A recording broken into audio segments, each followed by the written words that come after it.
right, we are walking to my most favorite thing of the trip. I think it's gonna be, I don't know, but I have no idea. I'm speculating.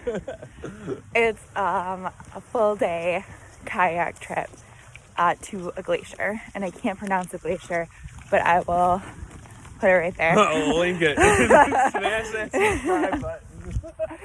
Anyways, I'm so excited, and thank you to all the people that contributed to our honeymoon fund. It was so sweet, and this is what we're doing, and I can't wait. We'll let you know how it goes.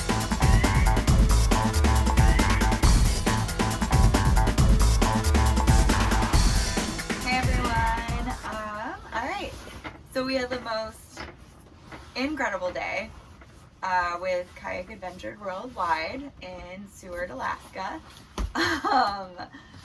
Seriously, it was amazing. The day was beautiful. You basically start out in a, I don't know, like how many feet? It was a 30-foot catamaran style powerboat with twin engines. Okay, we don't need all the details. But he got all the details by the end of the day. 500 horses. And we went out Super and nice. started. It was actually a really good setup boat for the tour. It was pretty fast, so we could get, we had to go 45 nautical miles. So that's like if you look at a map right now, we're in this little inlet called Resurrection Bay, and then you go all the way down to like the very, very tip of it, and you go back around it. Anyways, beautiful glacier. I think you say like Aialik Glacier. We should have really clarified that. This that glacier is at the very end. Yeah. The very north. So we're at the very north part of Resurrection Bay, and then it's at the very north part of the next bay over. So we had to go all the way down and around beautiful. Bunch of islands, a bunch of different parts of the peninsula. Gorgeous, so much wildlife. Which is in the Kenia Fjords National Park, which is south of Anchorage, about 2.5 hours.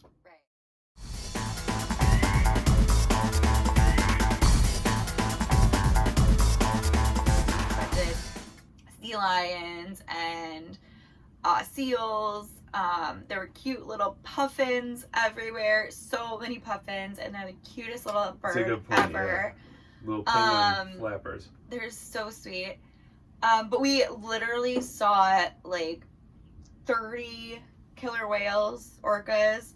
Oh, I think way more. We saw what is called a super pod, which some super pods could be like 200 or 300 yes, orcas. It could be that many. I don't know. There were so many, and it was incredible. I was screaming on the boat because I was so excited. Like I was like the woo girl. Which we also saw the Dall's porpoises, which are the woo girls of the water. You're skipping ahead. I know, but I just need to say they're the woo girls of the water. That's loved you. I told them because I was wooing for them, and they got like faster, and there was more. At first there was and they just started jumping right by the boat. Ride. Period. Like the boat ride was awesome. Unbelievable. And then we got to this little place where you pull the kayak, get the kayaks, go through your training. Joe was awesome for tour guide. So you pull up. We have to explain. Okay. So you pull up to a beach. I get so excited. Yeah, you had to. A little bit of explaining. So you pull up to a beach, and you kind of beach the boat. Which beaches here are just a bunch of rocks. Everything is rock. Yeah. So the boat is barely touching land. Slate Island. Yeah, right next to Slate Island. And at this point, we're about 3.5 miles from the glacier. Maybe from where we. It's a 3-mile kayak. One way. So. Maybe I don't know. We need to clarify that. Because Slate Island was 1 mile long, and then we paddled for a long time after we passed that island. You're right. 3 miles, 1 way. 3 miles, 1 way. And so the boat drops you off, and they pull all the kayaks off and tell you all about your thing, and you're with a guide. The tours have no more than 6 people on them. Yeah. So essentially there's either 3 it was so awesome. 3 or 4 total kayaks per tour guide. and you're kind of in your own little spot. We were because of COVID, I think we really benefited there. Yeah. And we were on our own boat. So this 30-foot catamaran only had 6 customers, 1 tour guide, 1 captain. So 8 people on a relatively large boat, which was awesome. Yeah. And it was almost like a personal tour. I mean, to a point. They were like amazing. The water is gorgeous. I mean, pictures just don't do it justice. When you're looking at the glacier from where you start, it looks like a glacier and it looks cool, but it doesn't look massive, right? It's a massive ice. It's like but then all of a mass sudden, of ice, not it massive just ice. keeps growing and growing and growing, and you kind of round the corner, and all of a sudden it's just, this incredibly massive piece of ice and snow, and it's a mile long, and there are 1 mile wide, and we don't really know how tall, but we'll have to look it up again. 1,000 feet or so out off the water. Our tour guide told us one of the most active glaciers. Yeah, Joe, who's at Kayak Adventures Worldwide. Awesome. We love him. He was amazing. And Captain Nick, we love Captain Nick. Yeah, and Captain Nick was great. So the glaciers. There's ice everywhere. Well, floating. actually, so back up, when we first started, Joe kind of explained, like, listen to that sound, you can hear this rumble, and it did sound like this, kind of like that thunderstorm, where you hear that thunder coming, you're waiting for a storm to roll in, and you can hear this in, like, a little bit in the background. And then, when you got closer, you could see the ice starting to fall. And then about 10, 15 seconds later... we were still a mile plus away at that point. A mile and a half. Probably over that. But you could kind of see stuff fall into the water. And then 10, 15 seconds later, you could hear that rumble. So you kind of got used to what that sounds like. And you just, heard this thunder happening. And then when you get up there, you see all of this ice and snow start falling. And I mean, it falls, and then the water and the spray afterwards is just incredible. It It's everywhere. It's everywhere. You just see this whole thing fall in, and you hear it all. It sounds like a cannon. It's like a cannon going off when it goes in the water. It's insane. Yeah. And so we were just right out there watching. It's well, you have to be at least a half mile away because that's the safety zones with the state regulations. Honestly, that far away, there was so much ice everywhere. It was kind of crazy. Yeah, at one point, I was very scared. We were kind of by this chunk of ice. Larger chunk of ice, size of this table.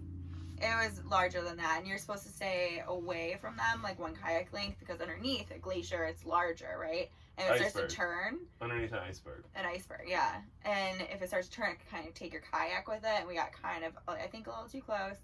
But we managed it. But it started to turn. And it was turning. Yeah, it's probably about 6 to 7 miles of total kayaking. Yeah, probably. Which was quite a Which is a good workout. We were feeling good, but not. It's definitely a bit of work. It's It's not so strenuous where you're hustling to make time. They did a good job, I think. If you were in shape and could keep a good pace going, you were able to see a lot. Yeah. If you're a little bit slower, not as in shape, then maybe you want to get around the entire island. And we're in double kayaks. You don't want your own kayaks on any big body of water. It makes it so much easier when you have a partner. Yeah. You can go faster. You can get places quicker. And it's a lot of work. You don't realize it, but it's a lot of work. Because you're just in, amazement the entire time, so it doesn't feel like a lot of work. But then tonight, we were pretty tired. We're feeling tired right now. Yeah, this is heavy. Could be the 3 coffee mugs of wine.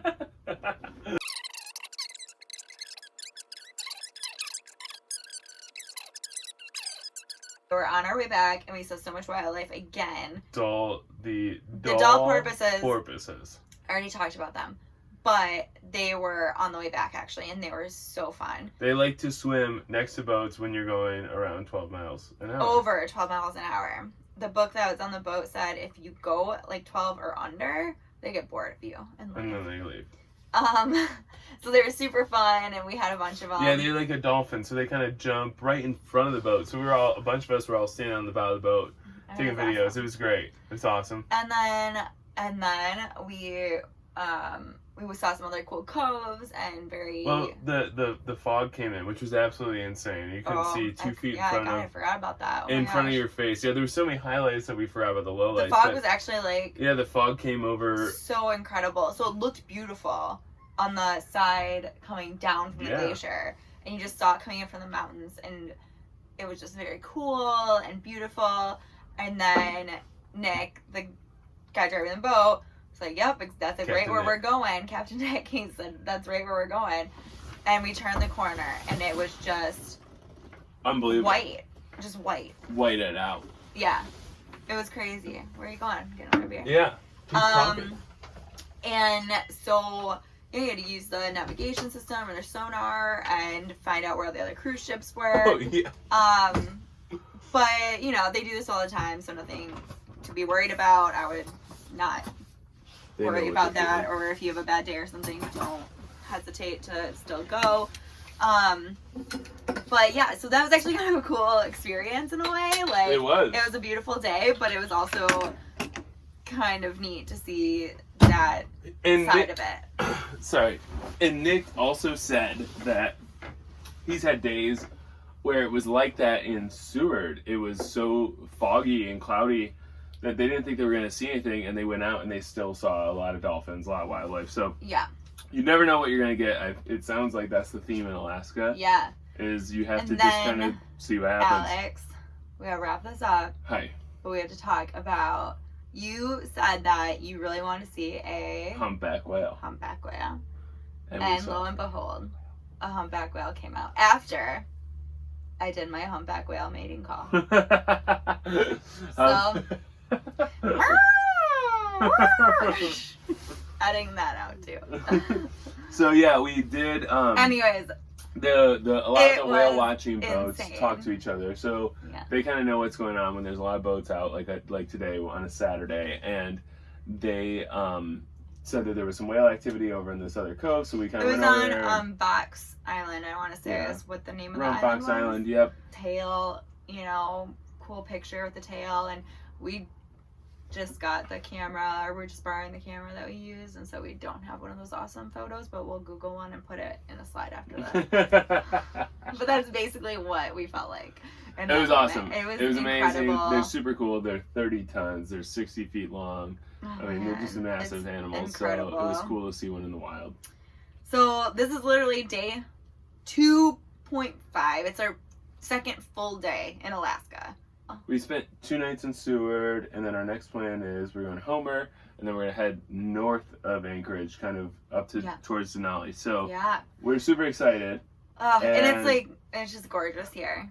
Seward is but beautiful. As you can tell, it is August, and the winter Patagonia sweaters are out. At night, it's chilly. And we're sitting inside. That tells you something, too. Well, we were outside most of the time last night, and it was okay, but it's windy. Tonight's pretty windy and chilly. And I think there's some rain coming in for tomorrow on the forecast, so... No, they took it out. Okay, it's going to be a little cloudy and overcast, though. So. But the, all in all, as a total experience, we've loved, like, having We could a leave camper. tomorrow, and I would be like, Alaska's amazing. But we have 1 week left. Yeah, that's pretty cool.